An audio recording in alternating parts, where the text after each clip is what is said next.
नमस्कार दर्शक बंधु शुभ सकाल। आज हूँ 30 तारिख सेप्टेम्बर मास सोमवार। चलतु जाना देश विदेशर किसी बछा बछा गुरुत्वपूर्ण खबर। जदि आपण मैंने पर्यटन वीडियो को लाइक करना वीडियो को लाइक कर चैनल को सब्सक्राइब कर कमेंट माध्यम जनातु आपण मैंने आम भिडी केउं जिलूर देखुं। 4 रु पुणी छेचिब वर्षा। एथर पूजा बजार पशिब पानी। हाँ दर्शक बंधु राज्य में कमी वर्षार परिणाम।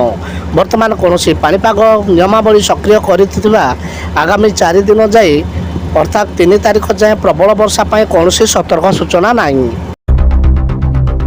मागणार कृषक को मिल जिनिस करनी पंजीकरण कृषि विभाग तरफ बड़ सूचना। कृषक विकास पाई सरकार तरफ प्रयास जारी रही। पीएम किसान सम्मान निधि योजना वार्षिक 6,000 टंका जोगाई देवा सह आहरी अन्य सुविधा जोगाई देवाकू जाउछंती सरकार। वर्तमान कृषक मानक पई आउ एक सुविधा उपलब्ध कराउछि। एणिकी जनपदर कृषक मानक मागणार बल प्रचारित सोरिष बीज प्रदान करा जिवो। आजिर सुना रेट सुना किणवाकू जाउतले पसंदर अलंकार किणवा पूर्व प्रथम जाणी नियंतु आपणक सहर केते अछि सुनार मूल्य।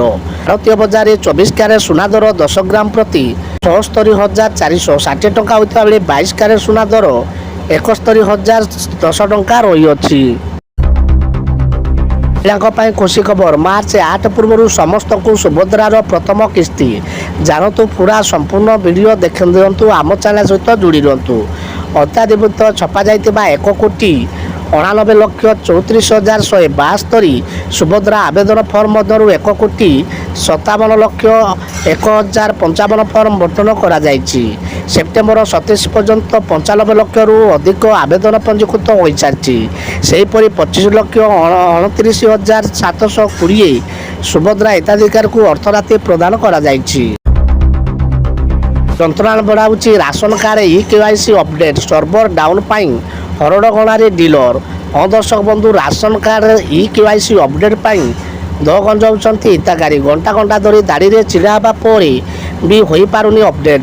सर्वर समस्या रोकु राशन कार्ड रे नंबर एंट्री पर आसुनी हिताधिकारी नाम चयन ऑप्शन। पुणी केतेबेले हिताधिकारी चय ऑप्शन आसुत बेले आम्बे किंबा आई स्कान नेउनी। तेल भरवा पूर्व भुवनेश्वर में नुआ तेल रेट जाणी नियंतु। आज सारा देश में पेट्रोल डीजेल नुआ मूल्य प्रकाश पाई। जातीय स्तर में इंधन मूल्य में स्थिरता देखा मिली किंतु शनिवार दिन देशर प्रमुख सहर गुड़िक पेट्रोल और डीजेल मूल्य केते आसुछि जाणी नबा।